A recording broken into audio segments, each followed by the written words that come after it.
Pisces-Aries, your day has come. I know I promised you this video a very long time ago. I know you've been waiting for it a very long time ago since I started recording these types of videos, but we've got to you, baby. We're here. So, welcome into the Sunny Virgo, or welcome back. I love to have you here. Thank you so much for being here. And today we're going to talk about those people that were born between the 17th and the 23rd of March. That means that you're a Pisces-Aries Cusp, and that means that this video is for you. We're going to talk about your traits, how you deal with relationships, and how you can deal with this energy. Because if you are a cusp, it can sometimes be a little bit complicated to deal with the two energies, because you're literally, it's like a sign is setting, the other one is rising, so it's like there's a whole mesh here of energies, and it can be a little bit complicated sometimes to balance them out and to figure out how you can use them in your favor. Okay, so we're going to talk about all of that. By the way, I do want to ask you and move your attention to the little card, which I hope it's here, but maybe it's here,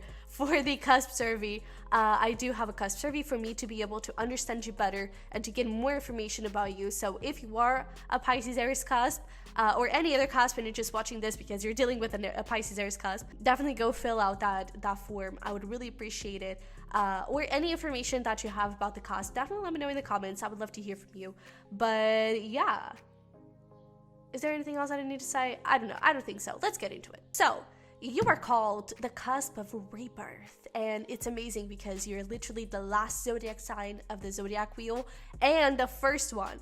So, I feel like you can take anything and create something new out of it. Something is in ashes, but you can already start creating something new with it, because you are ruled by Neptune, which is a lot of imagination and a lot of creativity, and you're also ruled by Mars. Neptune rules Pisces and Mars rules Aries, and with Mars energy, that is the go-getter attitude, that is the ambition, that is the drive, and so you have this amazing capability to bring anything that you imagine, anything that crosses your mind, you are able to go and get it. With these two energies, you are creative, you are compassionate, you have like this clear vision, okay, this is how we do it, this is how we're gonna do it. You have the courage, you have the speed, you also have this really amazing capability to use your intuition to discern, okay, this is the next step, and all of that makes you this incredible leader, because you not only, you have the leadership energy of the Aries,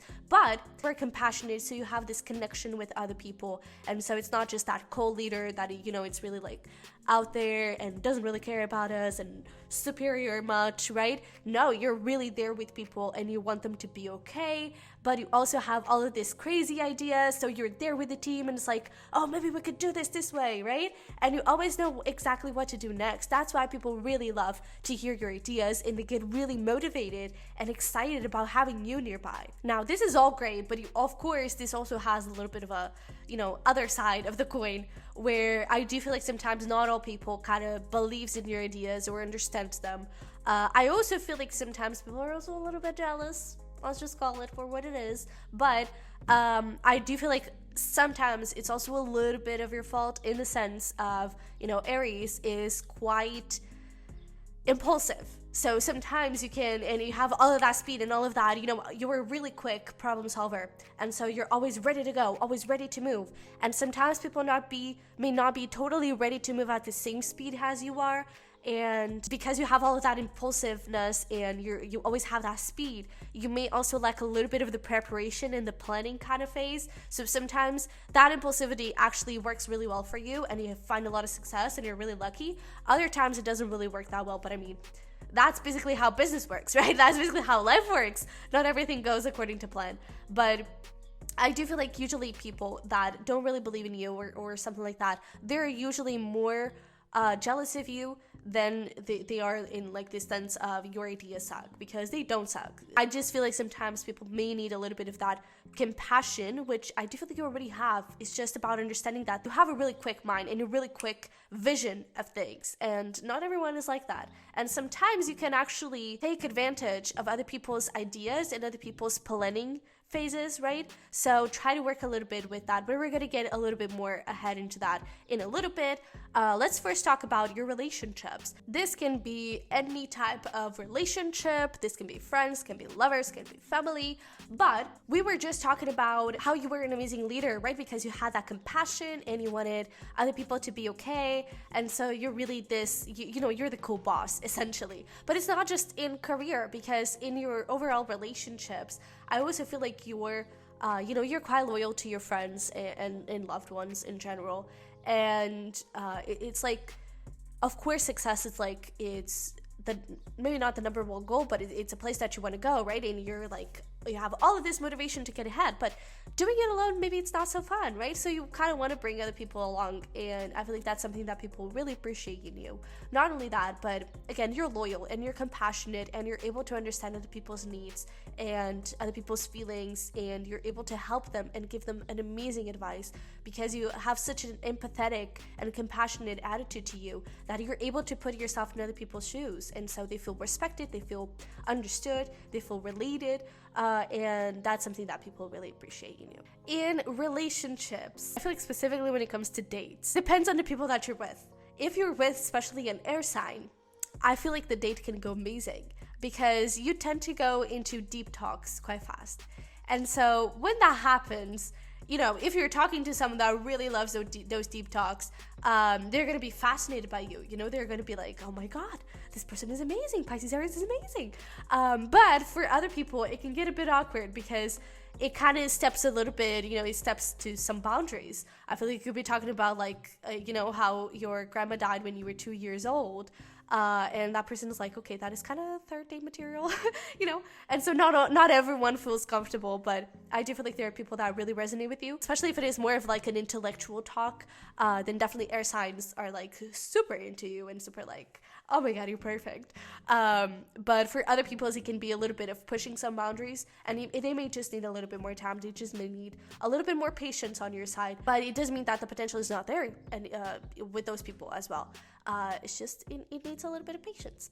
And actually, those people that, love those deep talks and connect with you straight away, are not afraid to get into that. They are most likely to be the people that also believe and understand your ideas and love them straight away. And when it comes to, dealing with those awkward phases because you started to get into some deep talks, but it didn't quite work out, I feel like the key here is just to follow your intuition, because you're super intuitive with that Pisces energy, and your intuition is always going to lead you into the right direction.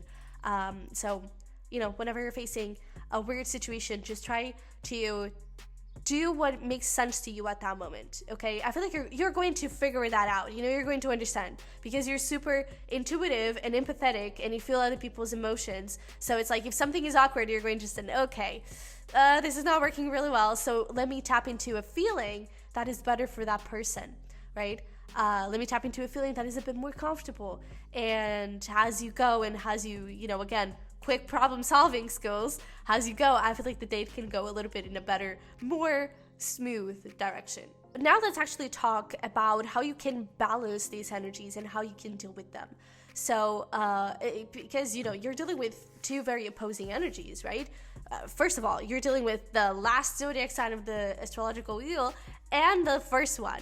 So very, very different. And that's usually why being a cusp, it's a bit more complicated and it's not that easy, and it needs a little bit of practice. And in your case specifically, one thing for you to consider is that sometimes you can get, Aries is super independent. And even though you have the Pisces energy, which is more compassionate and everything, it's like that all of that creativity that comes from the Pisces attached to the independence of the Aries, it can get a bit stubborn on my way or no way. And that's why I feel like sometimes you can get a bit impulsive and just jump into your ideas straight away. And we were talking before on how actually leaning into other people's plannings and other people's, feedback and brainstorming, that can really be helpful in expanding your idea to a whole nother level, okay? Because I feel like sometimes you can get a little bit too attached to your own perspective and your own fixed vision, and you lose sight of every other single possibility that can just enhance your own idea, okay? So try to keep that in mind. That is something that I feel like sometimes we struggle with, is actually allowing other people to bring forward their own energies or their own ideas and you welcoming them in. It's not that you don't. I just feel like you have a little bit of a hard time actually acknowledging them as a potential solution, you know? And it doesn't even mean that, you know, you have to take those ideas 100%. Like, oh, if this person told me something and advised me something, is because, you know, I should really take it.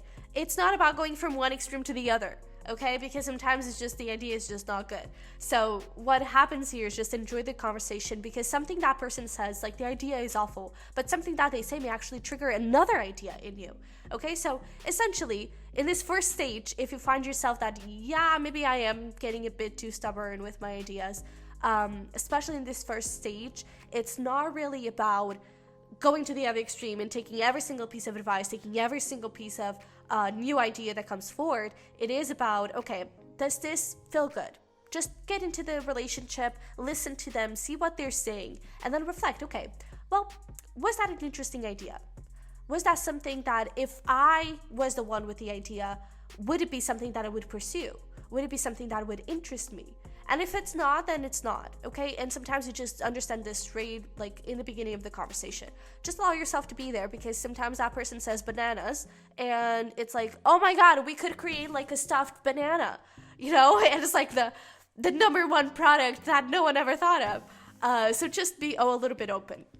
But let's actually get into a little final part of this video, where it's what I like to call in your neighbor, because we have those two energies, right? And they need to be balanced. They need to be sort of not necessarily equal, because, you know, they're most likely not always going to be 50-50, but sometimes, for example, the Pisces side is super discompensated and needs a little bit of help, and the way for you to get that help is to use the Aries energy to bring it down and tone it down a little bit. So how can you do that? The Pisces has this thing where communication can be tricky sometimes, because I feel like, you know, you're when, you know, just like I am right now, you know, when you're trying to sort your ideas out and you have so much that you want to say and you have so many ideas, so much creativity going on, that it's like when you try to speak about it, it just comes blah, blah, blah, blah, right? So when that happens, it is important that you call in the Aries. The Aries is very like focused, committed, and it's like, this is what I want. And it's very assertive, and it communicates very effectively. So that is the Aries side that you want to bring in. It's okay, let's tone it down. Let's think about things first. Don't overthink it, but let's think about things first, and let me speak one sentence at a time. Let me sort out one idea at a time, speak about it correctly, speak about it assertively, just spread the message out there. Don't really feel the need to control it too much or anything like that. Now, the Aries also has a little bit of the other side, where it can rush sometimes a little bit through stuff, but try to also bring the Pisces and go with the flow, you know? It's almost like you have all of the ideas, the Pisces created all of that work, and sometimes communicating about all of that work doesn't really help. So you bring in the Aries and you pick one of the ideas and you talk about it, or one of the feelings, one of the situations that you want to talk about, one of the things that you're struggling with, right? If you're trying to be vulnerable with someone, you talk about it, you just put it out in a very clear sentence, okay? If you need to create that sentence first in your head, please do, but don't dwell too much on it, right? Because the Aries is good on acting in the moment. Try to just go with the flow and try to bring down, also with meditation and breathing, especially breathing, okay? If you're feeling like you're trying to communicate a lot of things and nothing is really coming out, all right, and that is enough for the Aries to come in, right? Because you're toning down the Pisces. By you creating this moment of stillness where the Pisces is not existing, the Aries is not existing, it's just breath. Everything stops. And so it's enough for you to bring the Pisces down a little bit, to call in the Aries, and you say, okay, Aries, help me communicate this correctly. And you speak, okay? And I feel like, especially with meditation, it can help you. It has like a day-to-day stuff, a daily routine. It can help you sort out those thoughts. It can help you sort out those creative ideas. And especially when that happens, I feel like it is also important that you act on the moment with that Aries side. You bring a piece of paper, you bring a pen or a pencil, and you just point out all of the ideas that you have. Just a list of things that you want to talk about, a list of things that you're feeling, a list of what you're trying to push through, okay? And then the Aries is going to be really quick at solving that problem and creating a whole coherent thing, okay? But on the other hand, the Aries, like you said before, it can get really, really impulsive and also a little bit impatient. And this is where you kind of bring in the Pisces and you bring all of that compassion, just like we were talking about the date, right? You bring all of that compassion and all of that intuitiveness. You read the room, right? Because I feel like sometimes you're trying to express something and it's not coming out, right? You have all of that, you have that quick mind and those quick ideas and quick problem solving. It's like, okay, this is how we're going to do it. And I have this idea and this is how I see it happening. Not everyone is going to follow. Not everyone has that quick mind, right? So again, try not to be stubborn in your own ideas and try to welcome in new ones. But it is also important that you kind of read the room and that you tap into other people's energies. And okay, John over there, he's not understanding that at all. He's not understanding what I'm saying. So maybe I can slow it down and communicate in a different way. Maybe I can ask John how he feels about a certain topic and let him dive into his own ideas, right? To make him feel a little bit more comfortable, because maybe John is not so good with going towards things straight away, and John is not so good at going into crazy talk and being impulsive and all of that craziness. Maybe he's a little bit more of a down-to-earth kind of person, needs a little bit more time. Make him feel at home, okay? Because you're great with that with the Pisces energy, okay? So try to connect with the room and try to slow down the Aries a little bit, because again, it can get a little bit, okay, let's go. Try to go a little bit more with the flow. But more than anything, I feel like with the Aries, it is important that you tone down the independence and that you bring in a little bit more of a room for other people to be in with you, okay? Now, the last little itty bitty of information here is about controlling the two things at the same time. And this is more of a day-to-day thing. It's not so much of in the moment, okay? You're in the situation and your Pisces is really acting out, so I kind of need to bring in the Aries. It's more of a day-to-day thing that can help balance both energies here. So one of the things is, again, meditation or breathing exercises. I do feel like that really helps you out. Meditation more than anything, because with breathing, you're really focusing on the breathing. And with meditation, sometimes your thoughts come forward. And that's not always bad, because sometimes the thought that comes forward is actually an idea, right? So it also doesn't have to be like a 1 hour long meditation kind of thing. It can just be like 5 minutes, 10 minutes every single day when you wake up, before you go to bed, something like that, right? But it kind of helps you sort out your thoughts. It also helps you be more present and cool you down a little bit with that Aries side. If you do a little bit of journaling afterwards, it is also great to release any pent-up energy, or to, again, write that list down of ideas, anything that comes through, especially in the form of messages from your guides, okay? But another thing is, and this could actually be quite a fun one if you're into that, which is puzzles.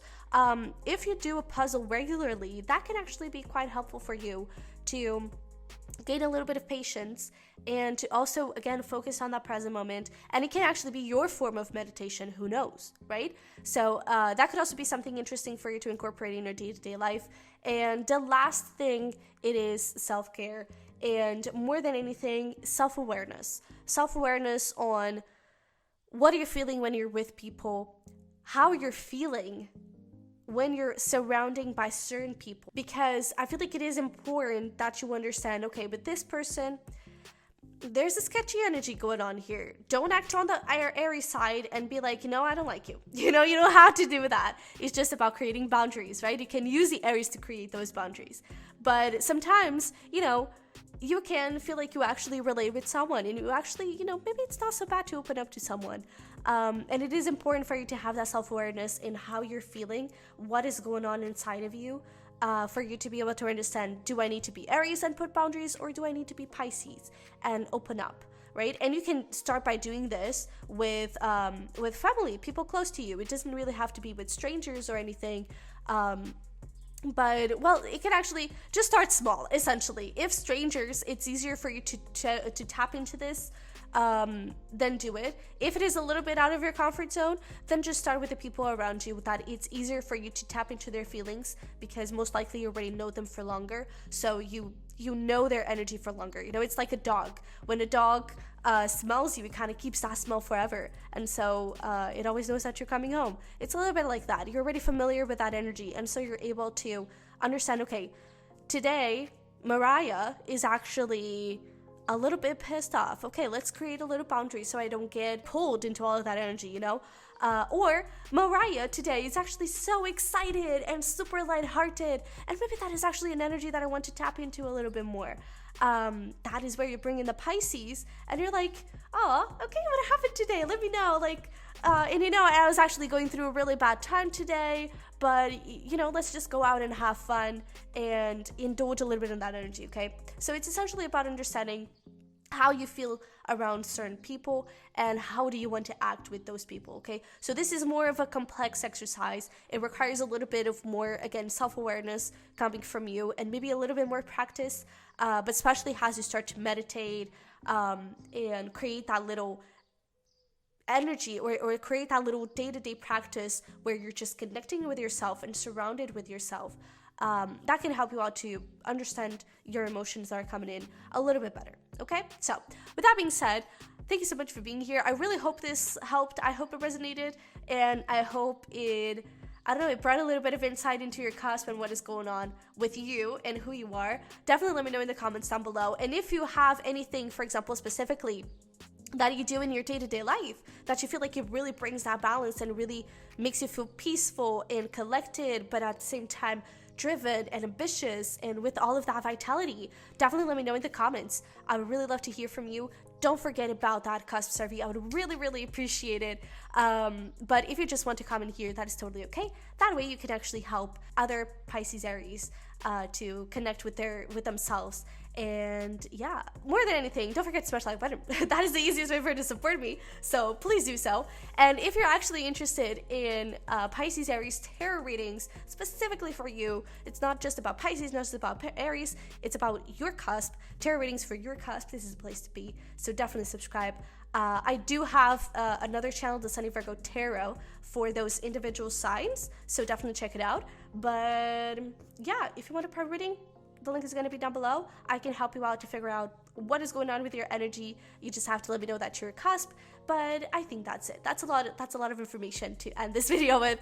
But I hope you're doing good. I hope, again, that this helped. And I wish you the freaking best. I love it very much. And I'll see you in the next one. Bye.